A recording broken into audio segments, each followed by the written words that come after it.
Well, hello everyone. To say we've got a lot to go through today would actually be an understatement. This is going to be a very long video, so strap in and get ready, but there's tons, and I mean tons of really, really good stuff. I'm talking about, we're getting 3 LRs, they're all mid, but that's okay. We're talking new progression for box CC in terms of rewards for reaching box CC milestones, as well as GP points. And we've got a bunch of other stuff like a customizable banner, a customizable festival banner, which is crazy, which we'll get into. Firstly, we'll go over the dev notes, so this is just the thank you sort of thing. Got a bunch of new boxes, a bunch of new stuff. They've added a ton of new stuff to help us out in terms of progression, which is crazy good. Got Tristan, like we always knew, he is light and dark, and he sort of changes his attribute depending on what team he's on. If he's on so I think it's dependent on the character in slot 1. So whoever's in slot 1, he will then base that off his attribute. I don't think it really changed anything, it just changes his attribute, which of course we'll get into when we go to the character, but there's so much new stuff. This stuff's just this lore, and you've got the new custom draw system, which is crazy, which is this. So these 3 are guaranteed, and then you can pick some more on top of it as well, which is insane. Talk about, so for the URT, you can select 5 heroes. For the SRT, you can select 15 heroes, including festival SSRs can be chosen to build your lineup, so you could build a full lineup of so you can have every festival character on the banner. You can have 5 URs, every festival on the banner, and then some other SSRs that you are missing, which is crazy. You can freely change your lineup anytime. If you don't choose one to set, the summoning will follow the basic poll. Okay. We hope the new summoning system will allow players to acquire heroes you always wanted, and making festivals even more satisfying. So what this has done is this will be for every festival now going forward. You'll be able to pick which characters you want, which is insane. Because think about it, right? Let's say you're missing a character, or there's a bunch of characters on the banner you don't want. You don't have to select them, but what it does, it means that they can add more characters to the banner. Let's say they're missing Demonic Beast characters, for example. They can add those Demonic Beast characters on there, and people who don't need them, like myself, don't have to select them, but people who want them and who need them can add them, and this is a very good way to enable new players, or basically any players in any sort of place in the game, to get the characters they want. They've got a new event boss, which is a 4-man event boss. It's really cool. They actually showed it off on stream. It's huge. It does sort of use a similar arena to Nidhogg, but apart from that, it looks really cool, and I can't wait to make videos. So this is the artwork for it. You're on like this giant floating battleship sort of thing. It's really cool. 4 night constellations have added, but that is fine. There is nothing wrong with that, because they've made a bunch of new ways of getting GP points, including something called a legendary hero record added. So it's a book, and it's got a bunch of record of all the LR characters. When you get, let's just say, they add a new set of. Okay, we already know who the LRs are. So the LRs for this update are Hauser, Grimoire, and Gale Thunder, right? When you get all 3 of them, you get an additional GP reward, like it says here. So getting a normal LR only gives you 10, so let's say you get all 3 of them, you get an additional 90 GP points on top of just unlocking those 3, and those 3 actually cost you less LR coins to obtain, to make them easier for you to obtain, which is really handy. And this is more or less their way of making it so not only is it easy to get GP points, but you can add more LRs, and these LRs don't sort of have to feel like they have to be meta-worthy or just usable in general. They're just upgrading old characters, probably just CC, backlines, all that kind of stuff. That's really it. Competitions for Night Boss, we don't care. Level 150! Let's go! That's actually pretty good, so you get more diamonds, more stamina, more friendships. More friend. And then you've got Labyrinth, new difficulty to Labyrinth, I guess. Abyssal Rift. You can continue onwards after the Abyssal Rift. I mean, that's pretty cool. Leonis Defense, frequently of events occurred every 2 rounds. The battle was just adjusted, making the flow of it more natural and more enjoyable. So they've just made it easier. It's what it needs to be. They've made it more fun, more easier. Leonis Defense was always the game mode that everyone always complained about being so dull. I was a massive hater of it, and I still will be until I see these new improvements. Of course, we won't see these new improvements for Leonis Defense for another 3 weeks, because we still got 1 more week of Hero Arena, then we got 2 weeks of Labyrinth, then we got 2 weeks of Leonis Defense. So we've got a little while to go before we can actually see that. We'll go on to this is when I was going through the patch notes. So here we go. We've got Tristan, who is Goddess, Demon, as well as Dark and Light. I'm not sure what that means in terms of level up materials. Will it be half and half, which is what I'm assuming it's going to be, but you never really know. So Tristan does a lot. So for each applicable ally participating in battle, their basic stats are increased by 5%, and all stats of the hero increase by 5%. So if you've got 4-man up, that's 20% basic stats for your team, as well as a 20% all-stat boost for Tristan, which is pretty good. Gains Dawn's Blessing at the start of the battle. Dawn's Blessing's base stats increased by 20%. Applicable allies' damage taken is reduced by 60%. Applicable allies' damage taken from skills during the enemy's turn cannot exceed 70%. So everything in red means it is affected by ult level, which is fine. There's only 2 things here, or 3, which isn't really too bad. If Dawn's Blessing and Shadow's Dominion are active on the hero, Twilight's Covenant is applied to the hero at the start of the ally's turn. It can only happen once. Twilight's Covenant, all stats are increased by 20%, damage dealt is increased by 110%, and fixes damage taken from skills during the enemy's turn to 1. The effect is removed after taking damage, so it's sort of like the effect that Mael plays. So what it is when you take damage, it will then get removed, then you can take full damage again normally. So someone can just can waste like a skill they don't want, and then they can just still hit you with full damage, so it is quite balanced. When dying, the hero revives with the same amount of HP as it had before dying, like Goddess Liz. Dying from reflected damage does not result in revival, but resurrection counter will be consumed. So if you, let's say, tack into Goddess Liz with Reflect Up, I don't know, Well on Earth, or even Yeon is probably a better example, and you do too much damage and you die, you will not be resurrected. But it can trigger other things first, which is pretty cool. Gains Twilight Covenant and resets the talent's turn cooldown when using a skill to kill an enemy. So when you kill an enemy, you not only do you get the buff again, but the cooldown also gets reduced, or the cooldown gets removed for your talent, which is crazy good. It means you can keep spamming the talent. Gain Shadow's Dominion for 2 turns. Shadow's Dominion is a 50% attack boost and ignore 8% of the enemy's crit defense if the hero's skill results in critical damage, which is like Red Soil on steroids. Red Soil, I believe, is like 50%, so that's really good. And it does last for 2 turns, so it ends up being, so you've got those 2 turns to land a kill, so then you could pop it. If not, you have to wait for the cooldown, which isn't too bad anyway. Inflicts Dawn damage equal to 500% of attack on one enemy. So Dawn damage is 2 times crit chance, additional damage equal to 30% of the hero's max HP. And then damage dealt is increased, damage dealt with skills 100%, while Twilight Covenant is active. So you get huge, this is crazy. 2 times crit chance is inflicted by your max HP as well. So if you know how much your max HP is, you get an additional damage boost. And then you get additional 100% damage boost if you have Covenant of Light active, which is kind of crazy. And you got Inflicts Dust damage, which is an AoE skill, which is 5 times pierce rate. 5 times pierce rate, which is unbelievable, by the way. And damage dealt is increased by 50% for each Dawn, Blessing, and Shadow's Dominion. So you can additional 100% damage boost if you got both, which is also crazy as well. And then his ultimate removes buffs from all enemies, gains Twilight Covenant, and inflicts Dawn damage equal to that. So yeah. But then you've got, of course, what's base default level, which actually isn't too bad. At 1/6, you actually get 8%. Limited 8% of your max HP, which is still good. Covenant does 70% instead of like, that's quite heavy ult base, but that's still not too bad. Removes buffs from enemies with ultimate. I guess that's more or less aimed at characters like Hell and characters like King of Dian who have damage caps. And then you've got the applicable allies damage taken 30%. Yeah, so that one's a pretty heavy one, and so is the damage increase. But the other two aren't too bad, which is fine. Normally, festivals are a little bit more heavier than that in terms of what they rely on.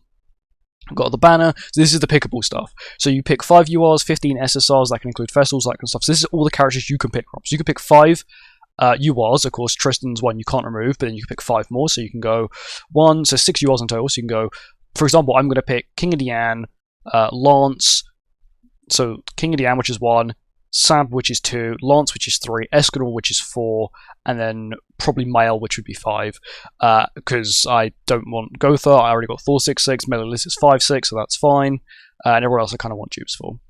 And you can pick 15 SSRs. Of course, I'm not going to pick them now because I'll be here for quite a while, but as you can see, there's, was it 1, 2, 3, 4, 5, 6, 1, 2, 3, 4, 5. There's 33 characters on the banner, you can pick 15 of them. Okay, that means that over half the banner you don't need to have. So let's say you don't want Mael, you've got Mael 6/6, 6/6, 6/6, let's say you've got all these festivals 6/6, you don't have to pick them. Or let's say you have none of the festivals 6/6. Or you've got some of them 6/6, but you want dupes so you can buy stuff from the event coin shop, the festival coin shop, which is also returning. You can do that, which is crazy. So the only thing is that for the SSR UR guarantee, so 300 to 600, it will not have your, will just be drawn from the poll. It won't be from your selected lineup, it will be from just the entire banner itself. So 300 and 600 won't be that good, but the just getting another SSR would be kind of handy, and then this is the paid banner, which we don't care about. Now it's the patch itself. I'm sort of speed running through this patch, but there's a lot to cover, but there's also not a lot at the same time. So you've got Tristan himself, looks pretty good. The outfits are kind of odd. He has a hairstyle which is Liz's hairstyle, like it kind of just looks a little freaky, I'm not gonna lie. You've got another chapter for 4 nights. You've got, I don't like this skin. The only one I like is this one because it looks like Boulder's one and the skiing one, but I don't like this one. But yeah, not bad. All of these are paid only, of course, until they become diamond only after 2 weeks. There you go, light versus dark, goddess, jewel, wow, jewel effect. So when using the attribute filters, the hero tab matching the selected first will appear. Light and dark will receive effects from both light and dark. So setting a light attribute hero decreases allies' damage taken by 10% from the character with the attribute that are weak to your. Basically, they just added effects to dark and light that work a little bit better with, I guess, the current meta of the game. So you've got one person, which is quite. You've got one dark character, one light character, and then you get some sort of boost for it as well. And then you've got the 3 LRs, which is, of course, Grimoire, Guild Thunder, and Hauser, all of them being extremely bad, but they do say that they actually cost you less LRs to LR. Less LR coins to LR. That is because they are very mid. So everything in red is what they've changed, so Guild Thunder is probably getting some sort of stat boost, as well as increase all of the stats to the hero by 10%. That's it. It is Red Guild, Red, so this is all the SSR version. So you've got Red Hauser, which is probably actually the best one, Grimoire, and then Guild. But yeah, the damage isn't too bad. The damage taken is not much either. There's not really much of a boost. The ultimate actually got quite large, 1400. That's the highest multiplier ultimate in the game at the moment, then, if that is true. Damage still pretty negligible, but it's what it is. Then you've got Hauser, which is actually pretty good. So this was increased from like 6% to like 18%, which is crazy. Damage from his skills haven't really been increased too much. His ultimate, same. That's really it. Once again, Grimoire got another 10% all-stat boost and had some few stat changes, but that's really it. A new collection feature, Legendary Hero Record, has been added, so you can now access that and you can see all the LRs, and then you get certain rewards for completing. The amount of growth points or GP points obtainable with the reward will vary depending on the group. And then now you've got the 4 Knights Constellations as well, which also require GP points, so when you complete Wrath, if you end up completing Wrath, you can then get access to that as well. Constellation of Famine, Constellation of Pestilence, Constellation of War, Constellation of Death.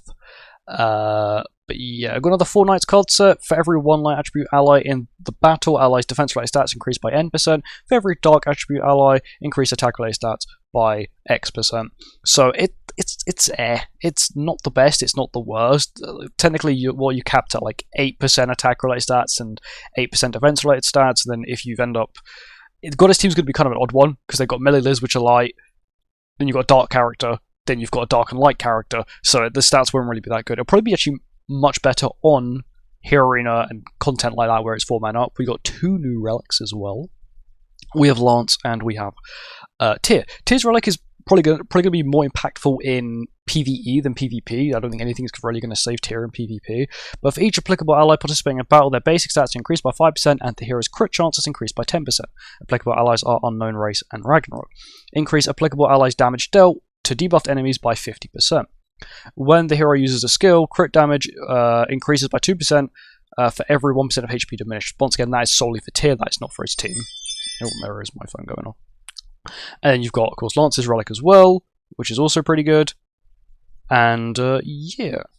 And then we also have Lance's Relic as well, which for each 4 Knights of the Apocalypse ally participating in battle, their base stats increase by 4%, damage taken decreased by 10%, and the hero's pierce rate is increased by 40%. Which is kind of crazy, because it increases the 4 Knights' damage dealt when using AoE skills other than the ultimate by also 50%. So, I guess that's like, it's not really many people, because there's not many 4 Knights that have AoEs. Percy has an AoE skill, which is kind of mid. Lance has got his really powerful AoE skill, so that's pretty good. And so does Tristan as well, so that's also pretty handy. And then we've got some new emotes for the Festival coins back. I kind of wish they added more to it. Kellex also returning as well. Bundles. Event login. Here we go. We get 200 diamonds from event login. We also got a event code, so a redeemable code, so I'll quickly show that now. Here it is. I had to pause my recording, but here it is. It's Light and Dark, so that's the name of it. So if you redeem this tomorrow, you will get 30 diamonds, which is pretty good. It's another 30 diamonds to add. There's also the GP point thing, which we'll get into. I think it's the end of the patch notes, is also really broken. So lots of challenges this time. As you can see here, we've got the like lucky box back, as well as you get 1 free summon on Tristan, so you get 5 tickets from actually completing the trial, and then you get 5 from this mission for completing the trial, so you get 10 just for completing the trial. Here's the trial. It's 3 fights with Tristan. It'll basically teach you how to use him, how he works, and there's the completion rewards there. We've then got the like points stack up event, which is also pretty good. The jump box, which has got a lot of decent stuff in it this time. It tells you how to get them. Most of these will probably be from like PvP. Is kind of odd. Okay, that's kind of odd. Maybe they've added new ways to get it. But as you can see, we'll scroll down here, and then there's many things you can get. So the first one is an SSR equipment box. I'm not sure if that's perfect gear or not. There's SSR equipment. You've got a welcome light hero evolution box. I guess that's just a light hero. You get a dark hero, welcome darkness equipment growth box. So you get equipment growth stuff. You then get a holy relic box at 7. You get Percy at 6 as well. You get also Queen Liz at 10. And then you get that, and then these dark and so these. I'm pretty sure this box here is like a pick. So yeah, that box there is a pick. So you can either pick one of these, which will give you any of the LRs from Helbram and back. So if you're missing, Liz or Merlin, or you want Brynhild, or you can pick 100 LR coins or 3 bird, deer, dogs, or Nidhogg relics, which is actually pretty good. It's not the worst. Now we're on to the 4-man. This is the 4-man boss, which actually looks really cool. It is up to 4 knights can do it, and it's got the same reward system as the. Is it called the Endurer? I don't know which one it is. No, not the Endurer. Albion. It's sort of like the Albion fight. But yeah, it's also got like a reward system. A team and B team. So A team will, I'm pretty sure, just do like the main actual damage to the boss, and the B team will do like the secondary part of it, which of course I have a guide on it tomorrow when it comes out. These are the rewards you can get. We actually got some new I guess customizations for the tavern, which I don't think anyone actually goes to the tavern, so that's pretty unlucky. You got the feather event for like, is this bingo? Lucky cards, basically the same thing. The gloom's back as well, which is it's okay. It's another easy boss. I have another guide on that tomorrow. This is the 6.5 anniversary decoration, which I don't think anyone's really going to use. Also, they've used widescreen to show that off, which is kind of odd. But it shows you what you get. So 3 stages, hero gain XP plus 5%, friendship coins, affection. Oh, that's recipe XP gain. I just read that XP gain. Max storage increased by 5. But yeah, most of this stuff we've already got in like other forms, which is kind of mediocre. You've got the Fort Soldiers event where you get 1 diamond per day. PvP. Oh, there's where it says PvP. So PvP win rewards. So you get, if you win 6 games of PvP, you get 50 of them, which is pretty handy. Payback rewards, lucky bag event, 2 times XP, which can be really handy. Bear in mind now level 150 is a thing, so make sure you are grinding that. You got the event exchange stuff. You got all the old returning. So these are all old Hall Pass costumes, but you can only buy them with 20 diamonds. So it's 20 diamonds for each piece, so it's 60 diamonds for a set. But if you really want one, then you can get one. They all come with these cuts. So these images they're using are the cut-ins for them, if you are wondering. So yeah, grab them if you want them. New Hall Pass outfit is for Loki, which is sort of what we expected. We've then got the Fort Soldiers special event sort of thing. Chat no one cares about. A try again system. Which is also pretty good. Night competition, no one cares. Box EC, so they've now made higher tiers for Box EC, going all the way up to now 25 million, where you get like attack boost up to 7%, defense, and then a defense boost to 12%, and then HP caps are, I believe, 13 million, which is pretty good. And now, in addition to the standard tier, so these buffs, they've added a new system to sort of, I guess, encourage people to push Box EC. So between 2 million and 25 million, for every million Box EC you go up, you get 10 diamonds. From 2.5 million to 24.5 million, every million you go up, you get 50 GP points, which is also pretty crazy. You can get a lot of GP points. So from the start, from this update, I think from this system alone, so let's just say if you're somehow already 24.5 million, which I think is currently impossible, you'll get about 1,150 GP points just on launch alone. I calculated, I think my diamonds wise, I think I'm going to get close to about 170 diamonds from this, because of course it starts at 2 million, and I'm nearly 19 million, so it'll be 17, so yeah, but it's about that. And for this alone, I think I'll get about 850 GP points, which is pretty huge, and if I get a lot of the characters I'm missing, and if I LR the new characters, I should also be able to complete the Constellation of Pride, which is also pretty crazy. You've then got the player cap, like I said, from 140 to 150, story progression. If the current number of training got keys has reached maximum, knights will now be able to progress through Chapter 6 to Camelot. So I think it means you can basically just skip it to a degree. You've got these seasonal hero changes, so for Hero Arena, Tristan, I was going to say Percy then, Tristan will be added to it for the last week. Droll will have the special buff ended. Yeah, patrol special missions, basically the ones we get like when new characters come out, it's like a Super Awakening coin or a engraving stone. And then they've actually buffed Light Percival by making it so now he works with humans, fairies, and 4 KOA characters, when he initially only used to work with humans or fairies. So that is pretty good. It's pretty handy. Of course, it makes a lot of sense. And that's about it for the entire patch. There's a lot to go through. Of course, I probably didn't cover all it in full detail because there is just so much. This is the biggest update they've had in such a really, really, really long time. And now's the time if you want to push Box EC to push Box EC. Not only now do you get a GP point reward, but you also now get an additional diamond reward to sort of entice you to continue pushing. Of course, we saw there's a lot of stuff. You've got this here, you've got the diamond rewards, you've got free copy of Tristan. Tristan himself actually seems quite good. He is limited to goddesses, demons, or 4 knights, but that is sort of what you would expect. For a goddess character for a goddess demon character who's also part of the 4 knights. This is back, like I always said. These 2 relics are pretty good. They are both rat relics though, so sadly, if you don't have the materials, that may be quite a pain, or you may have to make one now and then try and farm up enough materials another time to make another. Hopefully I do have enough. I'm not really sure. Of course, you've got the 4 knights constellations, which is it's iffy. I don't really care about it, to be honest, at the moment. And then you've got all this LR stuff, the LRs themselves, new light and dark attribute stuff. Yeah, generally just a really good update. Let me know your thoughts on this update in the comments, and I'll see you guys in the next one. Goodbye.